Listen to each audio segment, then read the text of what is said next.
Bueno, buenas noches a todos. Bienvenidos a la charla previa al concierto de jóvenes compositores 2022 con el ensamble CG. Este es un concierto en el que se van a estrenar 4 obras seleccionadas en la convocatoria Jóvenes Compositores 2022, que fue la segunda versión de esta pues relativamente nueva convocatoria del Banco de la República, en la que fueron seleccionados Tomás está virtual desde Canadá, Juan Sebastián, que está en Europa. Juan Sebastián, no recuerdo en qué país en este momento. Estás en Francia, gracias. Francia. Sergio y Juan Posada. Ellos fueron los 4 ganadores de esta convocatoria. Como parte de la convocatoria tuvieron una serie de sesiones, talleres con compositores a los cuales el banco les ha comisionado obras. Y el resultado de todos estos talleres es este concierto en el que el ensamble CG va a estrenar las obras que ellos escribieron para la convocatoria. Entonces, pues, a manera de charla previa al concierto, vamos a hablar un rato con ellos, que nos cuenten pues de sus trayectorias, son compositores muy jóvenes, el proceso con esta nueva convocatoria del banco y pues obviamente saber un poco más sobre sus obras y lo que vamos a escuchar. Los dejo con María Paulina, quien va a liderar esta charla. Muchas gracias por venir. Bueno, bienvenidos a esta charla con estos jóvenes compositores.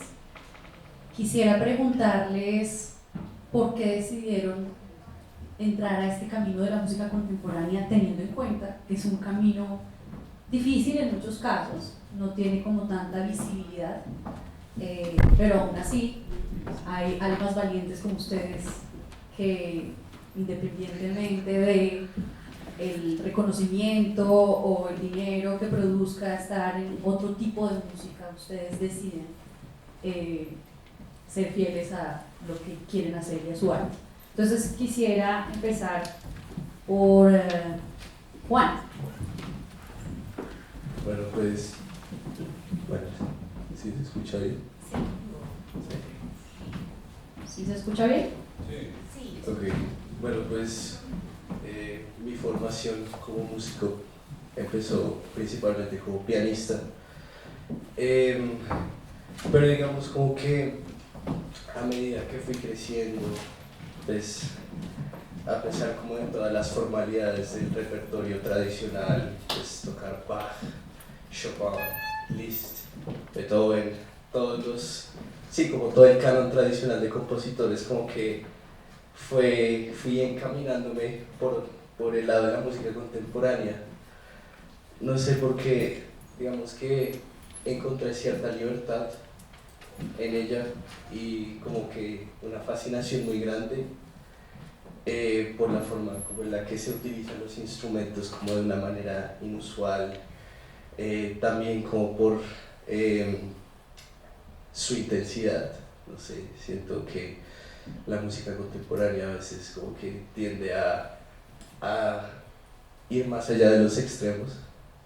Entonces, digamos como que en parte también empecé a encaminarme por el camino de la composición por aburrimiento, porque no sé, digamos que estaba practicando los estudios de Charles Anon y por puro aburrimiento pues me ponía a improvisar lo que sea, y pues ahí como que lentamente fui descubriendo que eso se llamaba componer y todo eso. Y pues luego ya por profesores en la universidad y por personas aficionadas a la música fui como descubriendo ya la música de Stockhausen o de Xenakis o de todos estos compositores como Boulez, que pertenecen como al canon de la música contemporánea, y pues ya compositores más actuales como Anna Thorvaldsdottir o Kaja Saariaho. Sergio, cuéntanos.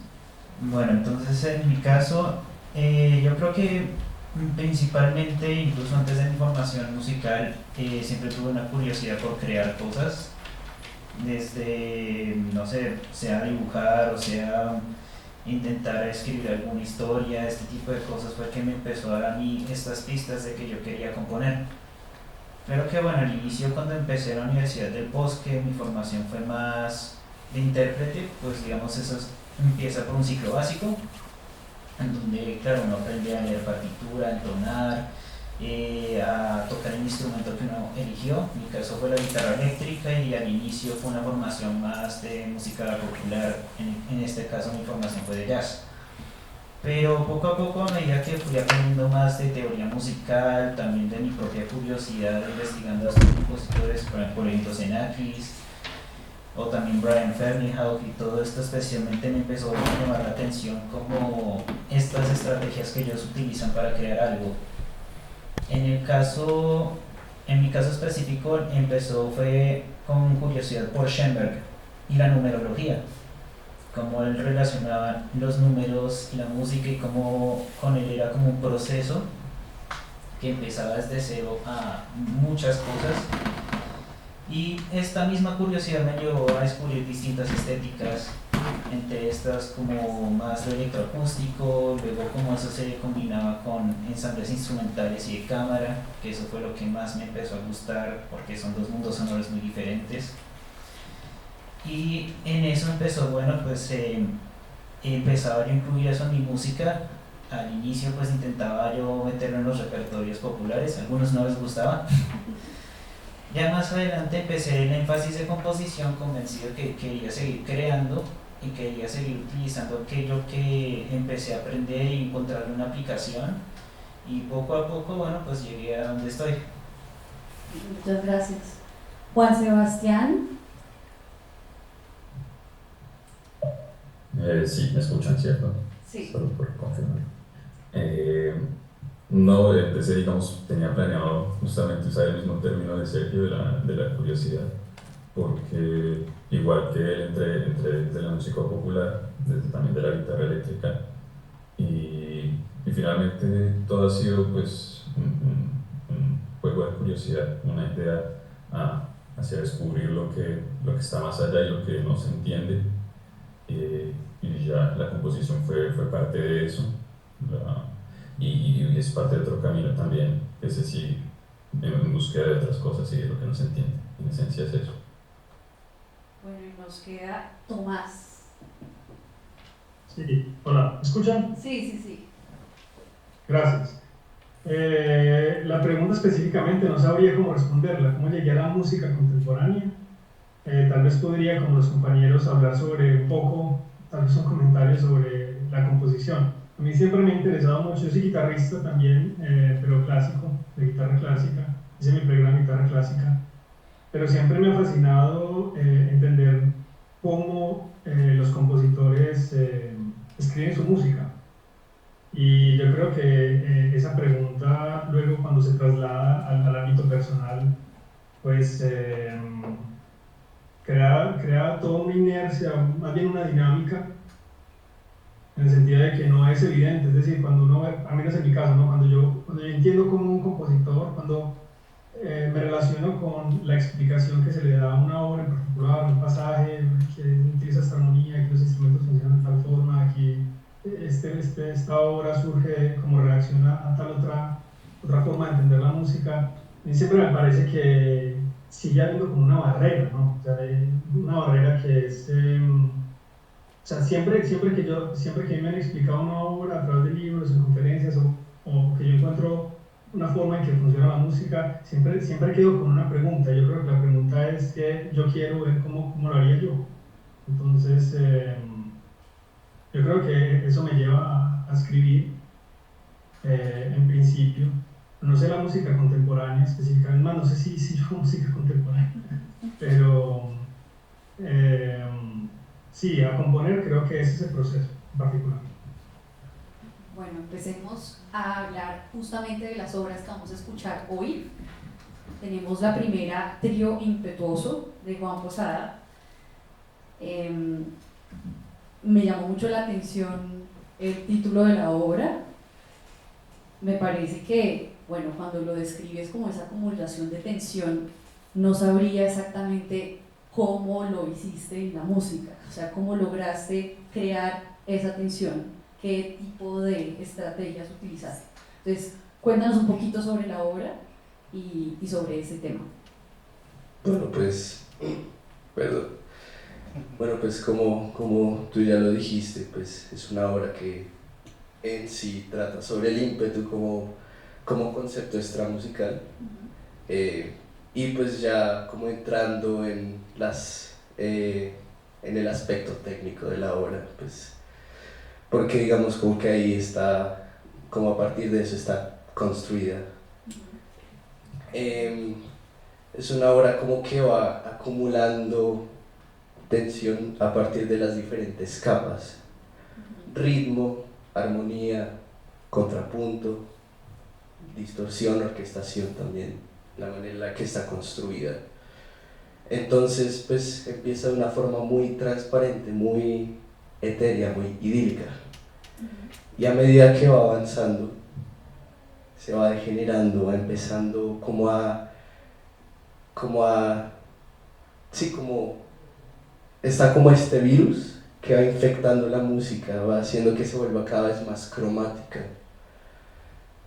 haciendo que constantemente esté cambiando, pero siempre en una línea ascendente, en una curva dramática ascendente, nunca decrece, siempre está como creciendo hasta llegar a un punto crítico en el que no puede crecer más, entonces se desploma completamente la estructura y tímidamente vuelve al principio, porque la obra también está basada en un único material melódico, en solo uno.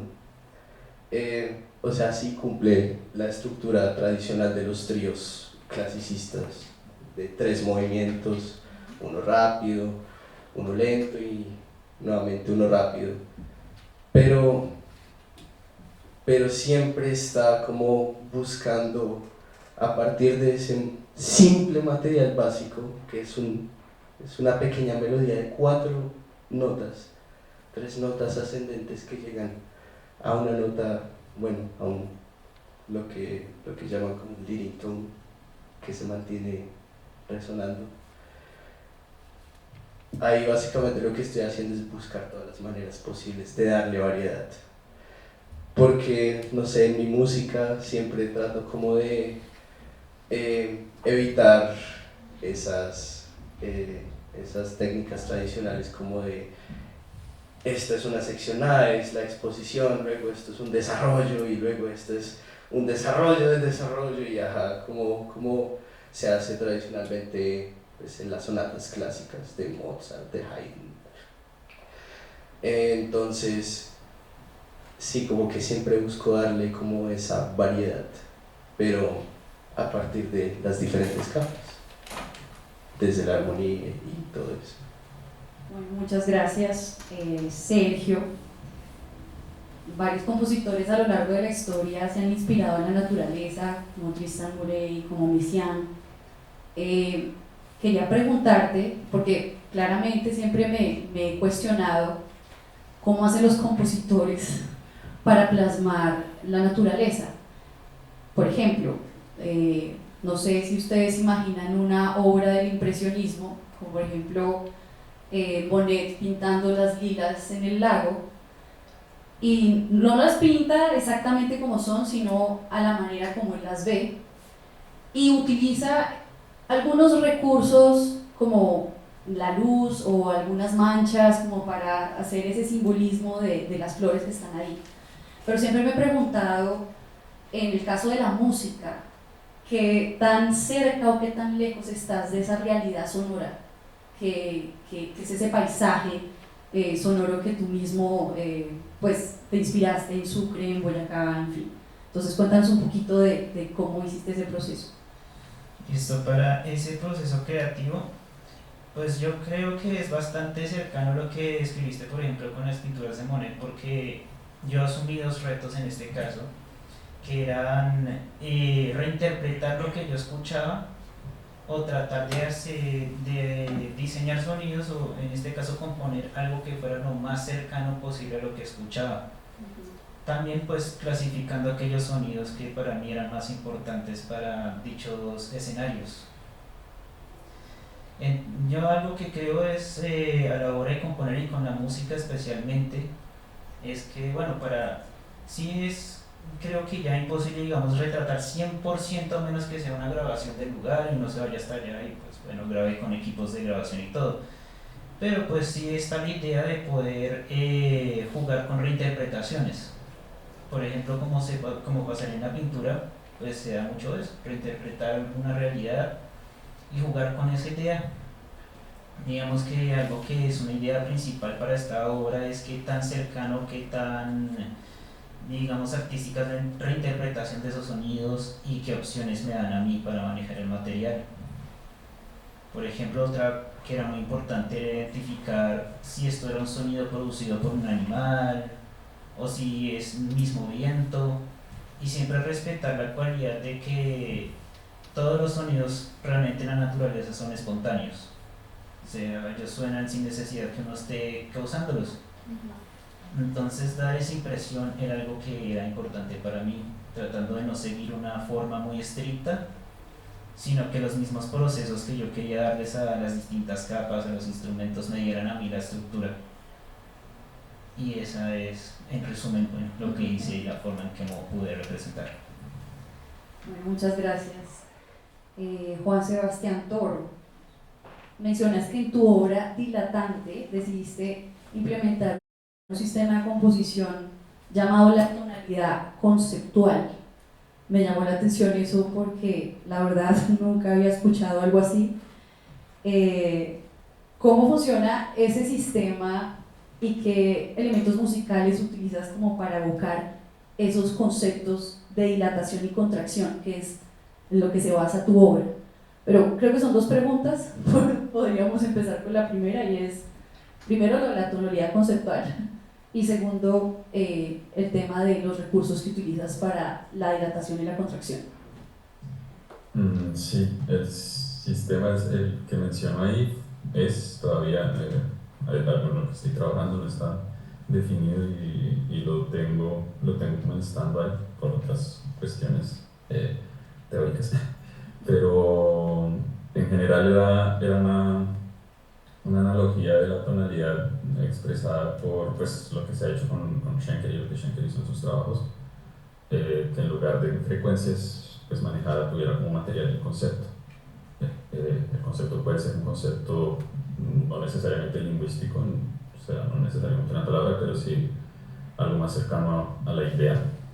Puede ser un sonido, puede ser también un gesto. Y en general cuando menciono lo de la tonalidad tuve un profesor que no le gustaba ese término para las que precisamente porque pues, está enlazado con la jerarquía. Sencillamente el sistema pues, es una jerarquización de conceptos. Y fue lo que intenté hacer acá. En general es poco probable que esos conceptos se vayan a identificar a la escucha, digamos explícitamente, pero detrás estaba la idea justamente del concepto de dilatación, como tú mencionas, sería algo así como lo que uno diría en do mayor, pero pues dilatante es el concepto. Aparte estaría un concepto funcional, ya para entrar en la obra, que es la negación, digamos, de esa contracción, el contrario de la dilatación, que sería pues, la contracción. Y bueno, pues la idea, lo que hice concretamente es tomar ciertos elementos sonoros, ciertos objetos sonoros o algo que llamo fenómenos sonoros y transportarlos no necesariamente, bueno, hacer un stretching, no necesariamente literal, es decir, no coger el sonido y hacer una negrita y lo que era cochea volverlo negrita, sino pues intentar capturar la esencia del elemento y hacerlo más rápido. Por ejemplo, hay una parte muy explícita en la que lo que eran semicorcheas o semicorcheas se vuelve un arpegio, o sea, una semicorchea tendrá ascendente, se vuelve un arpegio ascendente, simplemente no capturé la idea de doblar el ritmo, sino pues, el elemento, y eso pasa constantemente en la pieza. Fue lo que intenté hacer, que no fuera pues tan movido, que aumente el tiempo. Muchas gracias. Bueno, Tomás, finalmente tú mencionas que hiciste una obra enfocada en el ritmo y sobre las expectativas del flujo y continuidad de ese ritmo, también enmarcado en esta situación de la pandemia tan difícil. Pero mi primera pregunta es, ¿por qué pensaste en el ritmo como recurso en esta situación de pandemia, pues en la situación que vivimos? Sí, gracias por la pregunta. Yo estaba aquí en Montreal cuando se dio la pandemia, mejor dicho, cuando los gobiernos comenzaron a encerrarnos a todos, y quedé totalmente pues como desparchado, o sea, una ciudad muy viva, pero o sea, estaba en un apartamento solo, sin hacer nada, no podía ir a la universidad y veía lo que estaba sucediendo en el mundo, ¿no? La gente se está muriendo, toda la rutina cambió dramáticamente, súbitamente. Como explico en la nota que lees, ese fue el ambiente, digamos, que yo asumo que fue lo que me influyó finalmente, ¿no? O sea, no lo quise hacer, no quise hacer, digamos, una obra extramusical tratando de comentar con música esa situación, de representar nada en particular, pero estaba viviendo eso mientras componía la obra, entonces esa es la relación que hay con el ritmo, ¿no? Y también mencionabas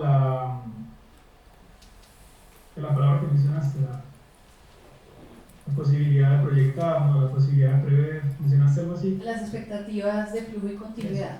Sí, las expectativas. Eso me va a llevar finalmente a hablar de la obra un poco porque sí, uno no sabía bien qué iba a pasar, ¿no? O sea, se fracturó totalmente el ritmo, el esquema de expectativas que uno tenía en el día a día, ¿no? Llega un momento que uno ya está habituado a hacer cosas, ¿no? A tal hora salgo, a tal hora tomo el bus, llego a estudiar, bueno, en fin, hablo con tal, tengo clase. Eso se destruyó por completo, no sabía ni siquiera si podía salir de un país porque eso está totalmente radical ese cambio. Entonces un poco esa ruptura con un ritmo se refleja un poco en la obra, pero en términos musicales. Como digo, yo no tengo intenciones extramusicales en esta obra, en música en general, pero pensando un poco en la música ahora, hay un caso paradigmático de regularidad en la música tonal, es el de la métrica, ¿no? La agrupación de pulsos fuertes y débiles, o más bien la agrupación de pulsos en torno a un pulso fuerte, es decir, que uno percibe como fuerte. Cuando uno habla de 2 cuartos o de 3 cuartos, en realidad está diciendo que hay algo en la música que se comporta de un modo tal que uno puede percibir esa organización, ¿cierto? O sea, un cambio de armonía, cada 2 negras, o las voces están entrando cada 2 negras en una fuga, o la instrumentación cambia cada 2 negras, etc. Y una vez que se establece la métrica, es difícil tumbarla, ¿no? O sea, tiende a perpetuarse. Y ese sentido de perpetuidad es tan fuerte que las irregularidades que uno puede insertar luego en la obra son entendidas, comprendidas contra ese sistema de referencia establecido en principio, ¿no? Por ejemplo, cuando uno habla de hemiola, es que en un momento dado hay una agrupación de 2, pero o sea, se anula, digamos, la agrupación ternaria establecida en principio, pero uno sigue contando, ¿no? Es por eso que uno puede entender cómo ese desfase. Tal vez hablo mucho de regularidad, pero en mi obra no pasa nada de eso. Y la regularidad le permite a uno prever cuándo va a ocurrir un evento en la música, ¿no? Pues si está cambiando cada 2 negras la armonía, uno prevé que en 2 negras va a cambiar posiblemente la armonía, o en un múltiplo de 2. En música no pasa nada de eso, en música es una exploración de la irregularidad, esencialmente de 2 maneras. La imbricación, es decir, la superposición de líneas, a veces son notas repetidas, a veces son notas sostenidas, generalmente van acompañadas de este gesto creciendo como va. Pero las notas repetidas, las escalas que se superponen, no proyectan esa organización. Y el otro medio para establecer la irregularidad frecuente en esta obra es el de la interpolación de silencios. Al principio la obra comienza así, ¿no? Comienza con un gesto en el piano, hay un silencio, y cuando los estímulos están muy separados, eso se genera, pues, cuando las notas, por ejemplo, los motivos están muy separados entre sí, es difícil agruparlos, es difícil percibirlos como una unidad, entonces uno no puede crear una expectativa sobre lo que va a ocurrir ni sobre cuándo va a ocurrir. Entonces, al principio uno no sabe muy bien qué está pasando, y poco a poco van entrando los instrumentos, se acortan los silencios, pero siempre están presentes los silencios. Y hay otro episodio, pero ese sí es más corto, creo que único en la pieza, en el que hay una polirritmia. Cada instrumento está tocando una pulsación diferente que no es, digamos, un múltiplo de dos o de tres, como generalmente sucede en música tonal al menos. En fin, entonces sí, es como una exploración de la irregularidad a través de esos medios y esa es la relación que establezco con la pandemia, aunque insisto en que no es una obra extramusical, pues, no habría que saber ni siquiera lo de la pandemia para poder apreciar la obra. Siempre me he preguntado en la música contemporánea, no sé si ustedes han tenido esa experiencia, y es cuando uno llega a, bueno, voy a hacer un paralelismo ahí con el mundo pictórico porque me parece que para muchos es más claro el tema de la imagen. Cuando uno llega a un museo y ve una obra que uno no entiende, porque pues quizás es una cosa que no es el bodegón de la casa de la abuela, ni el florero que uno ve, sino que pues son obras abstractas. Entonces, en ese caso, siempre veo un texto al lado que dice y explica exactamente lo que el pintor quiere decir con la obra. Entonces uno lee el texto y dice, ah, claro, con razón, este círculo rojo representa la violencia y el círculo de la, ¿cierto? Entonces, me parece que en el caso de la música contemporánea, que es un arte del tiempo también, es difícil para los oyentes, y bueno, me incluyo también, como saber hasta qué punto, qué es lo que me está diciendo la obra, o si el compositor tiene la intención de decirme algo. Entonces, quisiera preguntarles primero si en este proceso creativo de estas obras ustedes tuvieron en cuenta qué es lo que podría estar pensando el oyente cuando escucha esta obra, y hasta qué punto ustedes creen que el oyente puede llegar a comprender todo esto que acaban de decir sobre su obra. Obviamente las cosas puramente musicales pues es difícil, pero digamos que esa sensación, por ejemplo, en el caso de la tensión, o en el caso de la naturaleza, o en el caso de la expansión y contracción, o en el caso de la irregularidad, si eso realmente puede percibirlo el oyente. Entonces, empecemos con Juan. Pues, o sea, si yo fuera un oyente, poniéndome en los zapatos de alguien que... De este público Sí, que va a escuchar tu obra. Si yo me pusiera en los zapatos del público, pues la verdad sí diría como, uy, qué estrés. Porque la obra efectivamente se mantiene como en un nivel dinámico muy fuerte prácticamente en casi todo momento. También hay muchos pasajes en los que durante los ensayos le dije a los músicos como no tenga miedo de pegarle a las teclas y de entrarle a las cuerdas con mucho arco y exagerar las dinámicas y todo esto. Entonces, pues, claro, en un principio pues pensarán como, sí, qué estrés. Respondiendo a la otra pregunta, pues la verdad, o sea, sí, a veces como que a la hora de escribir una obra, pues a veces espero como que como ciertas características como que componen el significado de la obra, pues, cuando yo la estaba escribiendo, sean percibibles, pues no sé, parte también por eso el título tan genérico, Trío Impetuoso, pero al mismo tiempo, no sé, me tranquiliza que cada persona como que tenga un criterio diferente acerca de la obra, porque en últimas eso diría yo que nutre más como la narrativa que hay detrás de la música. Entonces como que se arman discusiones muy interesantes acerca de lo que la gente percibe de las obras, y digamos como que eso también va alimentando a la obra misma y también va alimentando como a la forma en la que el compositor percibe su propia obra. Entonces, Sí, me parece que hasta cierto punto sí uno tiene como que uno pues como que no impone, pero sí como que plasma su pensamiento y su visión en la obra, pero al mismo tiempo es interesante ver cómo esas diferencias en la forma en la que se percibe una pieza.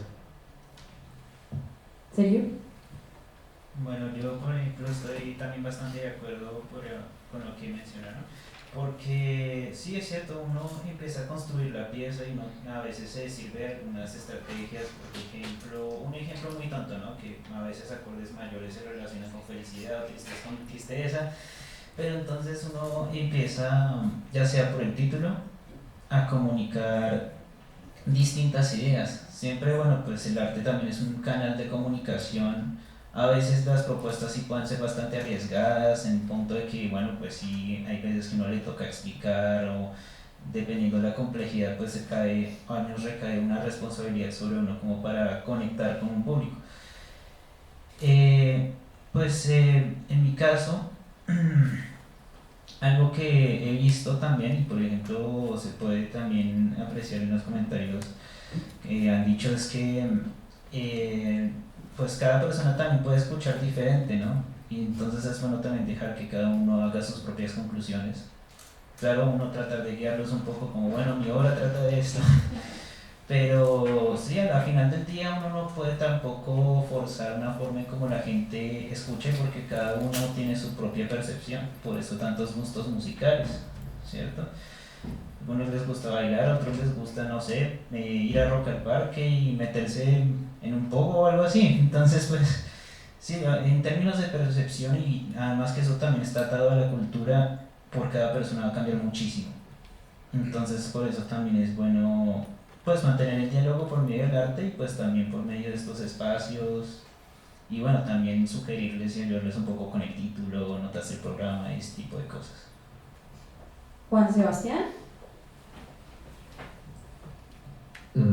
Sí, estaba pensando que hay dos formas al menos de entender la comprensión, o pues de lo que podría yo pensar. Es decir, una sería como entender, pues, si se quiere racionalmente, lo que la obra me quiere decir, entre comillas, me quiere decir.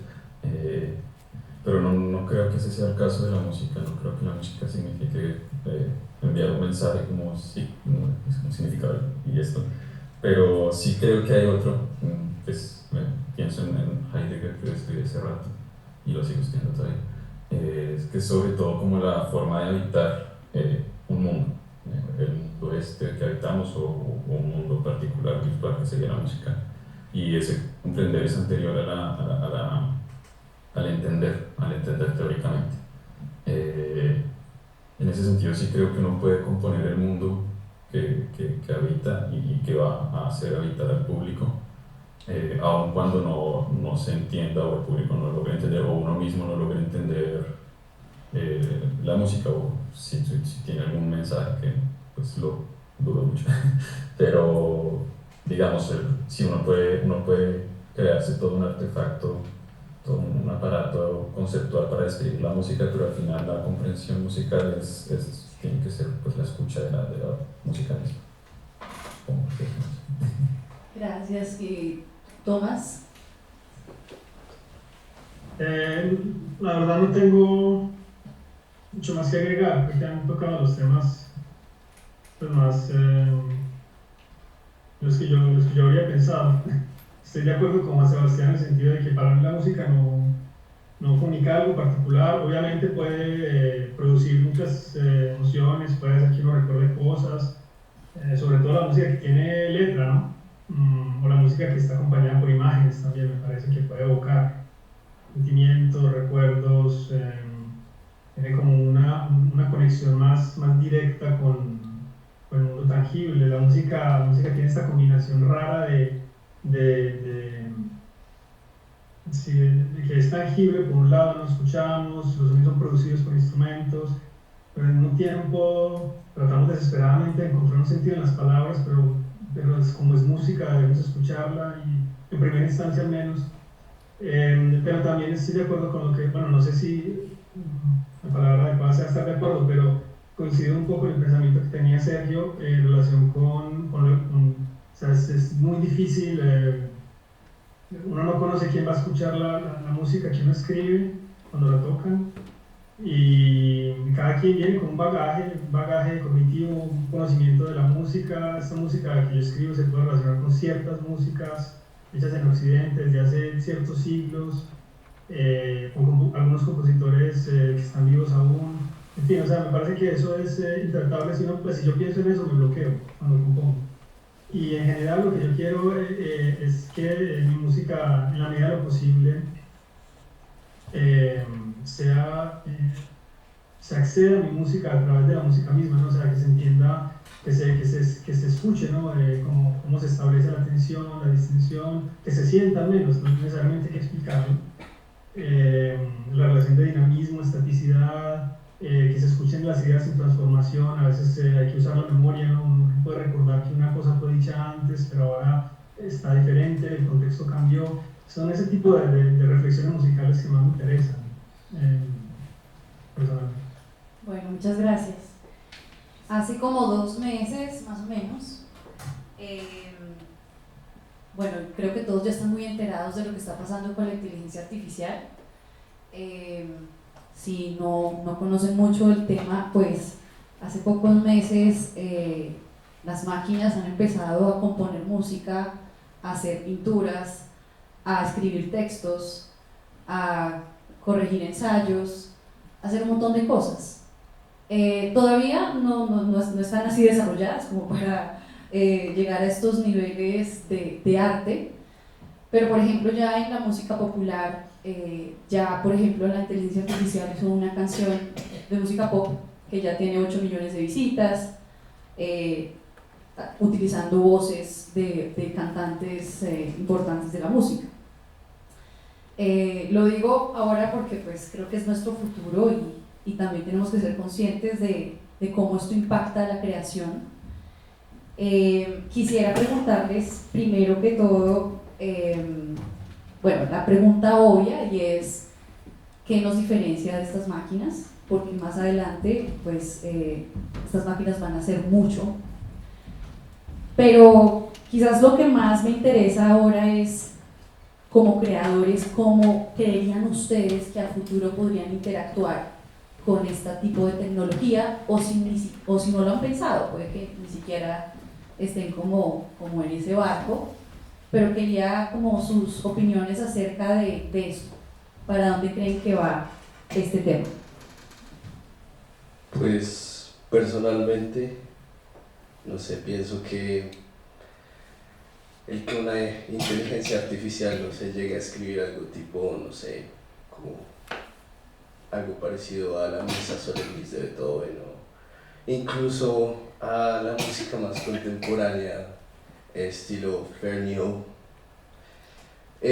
yo lo veo muy difícil. Lo veo muy difícil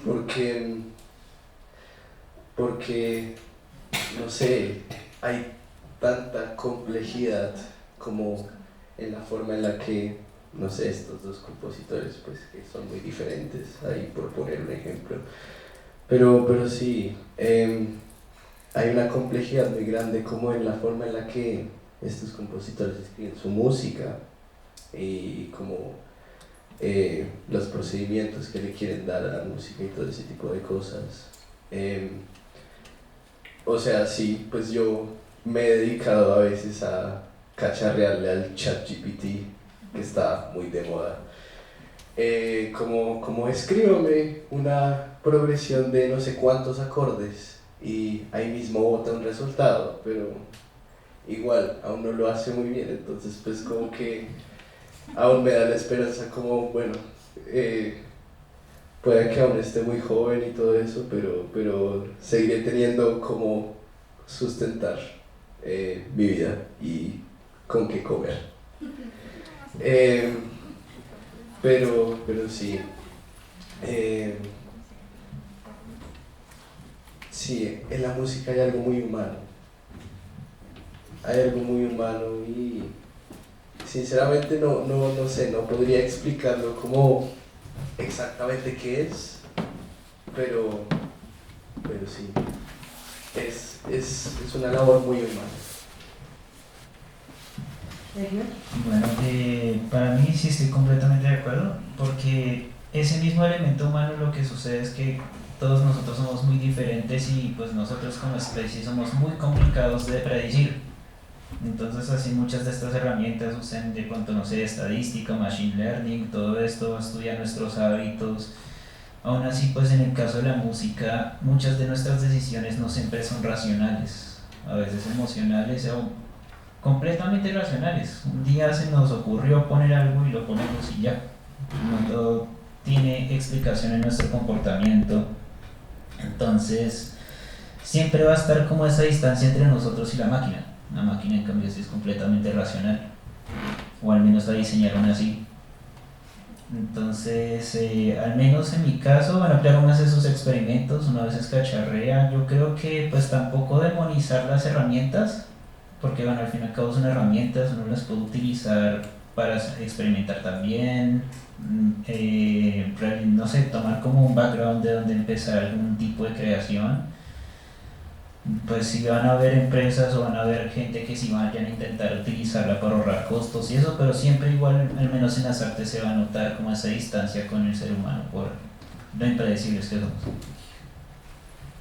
Sí, Juan Sebastián o Tomás o el que quiera. Bueno, le voy a hacer yo.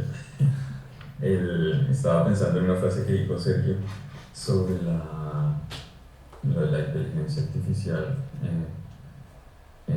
contrario al ser humano. Y no sé, creo que al final la inteligencia artificial también es parte del ser humano, es decir, es resultado sobre todo de una parte específica del ser humano que yo creo que es la producción. Y en ese sentido también está relacionado con la música y el arte. Y pues no sé, me gustaría imaginar que en algún punto la inteligencia artificial llegará a la producción de las obras de arte de la mayor perfección, técnicamente hablando y conceptualmente hablando, y nos va a quedar sencillamente escucharla, lo que decía anteriormente, comprenderla. Y justamente, no, me disculpo si estaba un poco distraído, pero estaba buscando una pequeña frase que está en la Carta sobre el Humanismo de Heidegger, y es aquí: antes de hablar, el hombre debe dejarse interpelar de nuevo por el ser, con el peligro de que, bajo este reclamo, él tenga poco o raras veces algo que decir.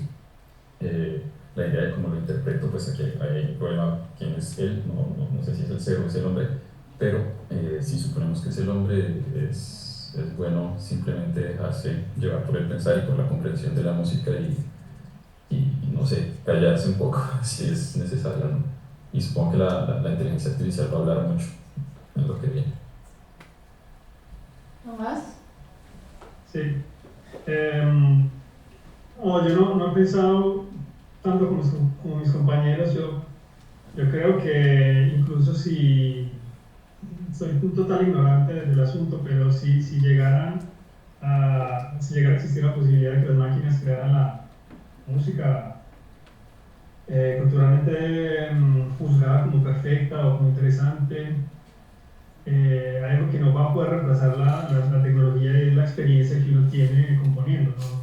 No hay forma de que eso se reemplace. Pero es una respuesta muy egoísta, pues, porque en esa respuesta no estoy teniendo en cuenta el que está escuchando, el que está tocando necesariamente. Entonces sí, yo diría que esa es como mi contribución a la conversación. No es posible vivir la experiencia de componer, que es muy diversa, a través de la tecnología. Uno se puede apoyar en la tecnología, de hecho eso es muy común en música, pues, pero si la máquina hace todo, pues uno se está perdiendo la posibilidad de vivir el proceso, ¿no? Sea cual sea, no estoy diciendo que haya una particular. Ya que hablaste del proceso, quisiera que, yo sé que pues, tiene muchas aristas, un proceso creativo, pero quisiera como preguntarles así, a grandes rasgos, cómo funciona ese proceso, o sea, cómo rápidamente ustedes de dónde parten para crear la obra. Pues yo diría que varía.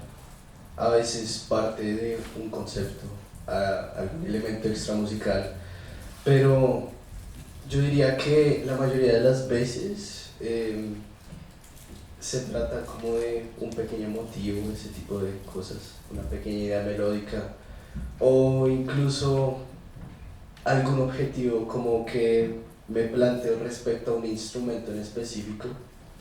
Entonces como pensar en ese tipo de exploraciones como que se podrían hacer a partir de un instrumento.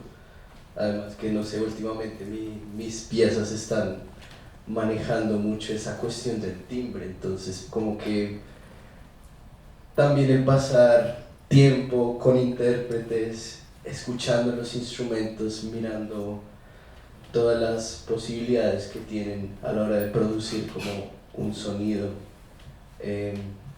también hace parte como de ese proceso. Y como a medida que voy como grabando estos sonidos en mi cabeza, en mi oído, pues ahí como que me voy planteando qué quiero hacer con eso en una pieza o qué desarrollo le quiero dar a ese motivo o cómo puedo coger ese concepto extramusical como que me inspiró para como ponerlo en las 5 líneas del pentagrama. Sí. Sí. Bueno, en mi caso también es muy similar, también empieza por un interés por algo extramusical o a veces, muchas veces, a veces es representar ideas que vienen de otras disciplinas, no sé, de pronto, por ejemplo, la pintura.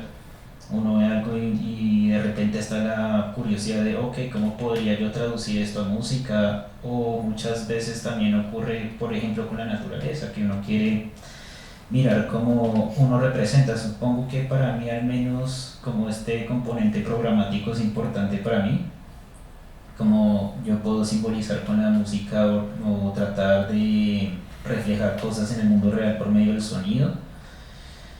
Y una vez yo ya tengo algo que quiero representar, pues empiezo a hacer una lluvia de ideas, me pongo objetivos, me organizo y creo que la decisión más importante para mí son los instrumentos, cuáles van a estar y qué posibilidades están, o si voy a utilizar, por ejemplo, música electroacústica, entonces como qué samples voy a utilizar, qué sintetizadores, en ese caso la decisión sería más tímbrica o textural, o si combino los dos. Empieza a ser todo un proceso. También a veces está el ensayo y el error. Y bueno, empieza uno a construir esto como si fuera una casa. Desde pequeños motivos, texturas, acordes, uno va mirando a partir de qué decisiones toma. Gracias. Juan Sebastián. Sí, bueno, yo comienzo siempre de algún tipo de esquema o teoría, incluso un poco, no sé, un poco artístico supongo, pero sí, la idea es que todas las obras que haga sean un experimento de lo que pensé que podría funcionar.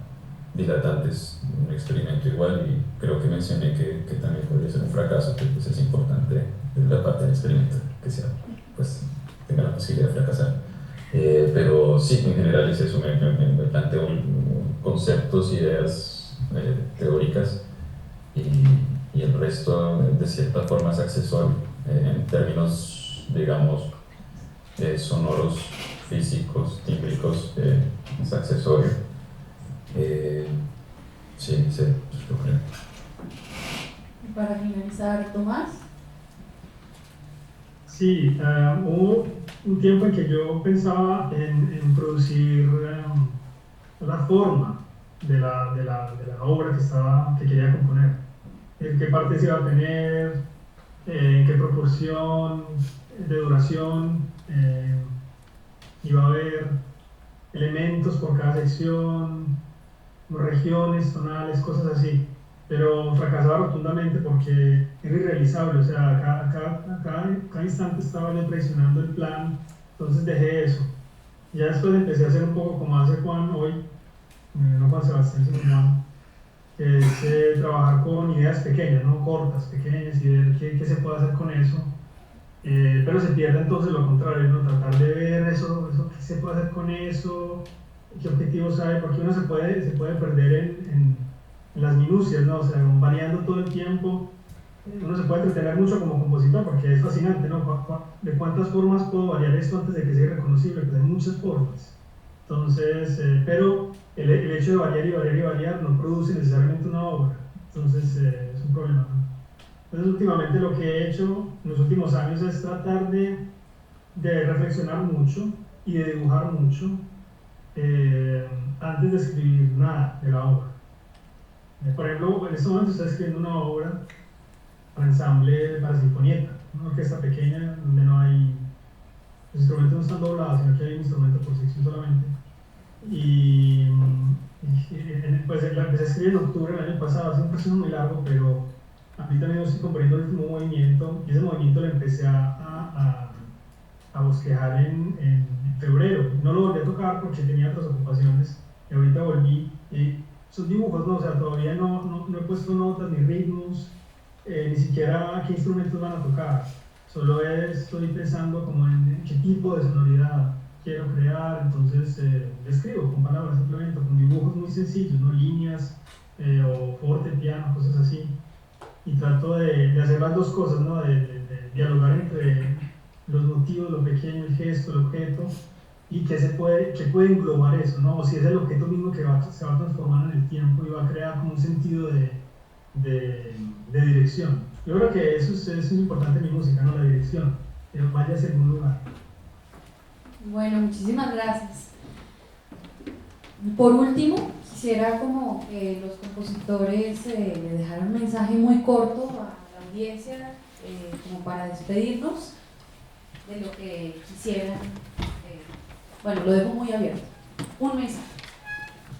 No, pues espero que a mucha gente en el primer movimiento de mi pieza no le dé un patatús, porque como dije previamente empieza muy sutil y de la nada ¡pam! Empieza de una forma muy, muy violenta y ahí empieza a crecer hasta el puro final. Y pues no, que espero que les guste mucho y pues también muchas gracias por venir. Bueno, yo empiezo por agradecer a muchos de los que vinieron hoy, porque eso ya demuestra pues un interés genuino y pues ahí es que empieza pues el hecho de poder expandir, digamos, lo que nosotros conocemos como música, lo que a nosotros nos gusta. Pues la música está ahí, es darle la oportunidad de escucharla. Y pues ahorita, bueno, pues tener la mente abierta, escuchar todas las obras y bueno, y sacar sus propias conclusiones. Juan Sebastián. Sí, mi consejo para escuchar mi pieza y supongo que los de los demás sería que intenten tantear con el oído. No sé si eso tenga algún sentido, pero bueno, para mí lo tiene. Intenten tantear con el oído. ¿Y Tomás? No, que tengan un buen concierto, que disfruten mucho. ¿Cuántas personas hay? Me da mucho golpe no estar allá para ver a la gente, poder hablar con todos. Sí, me da mucha tristeza porque es lo excepcional de las circunstancias, ¿no? O sea, la hablaban con el ensamble CG, es muy emocionante, no pude ir. Entonces, no, quisiera solo aprovechar para agradecerle a la Coral Pública por la convocatoria, especialmente a Catalina, pero también a la sección de música, a los maestros Franco y Acosta, hoy especialmente al maestro Acosta, que está pues, como al frente del montaje, y al ensamble CG, y finalmente a ti por la entrevista, y al público que nos escuchó. Bueno, muchísimas gracias. Entonces los invitamos al concierto y muchas gracias por venir y gracias a los compositores.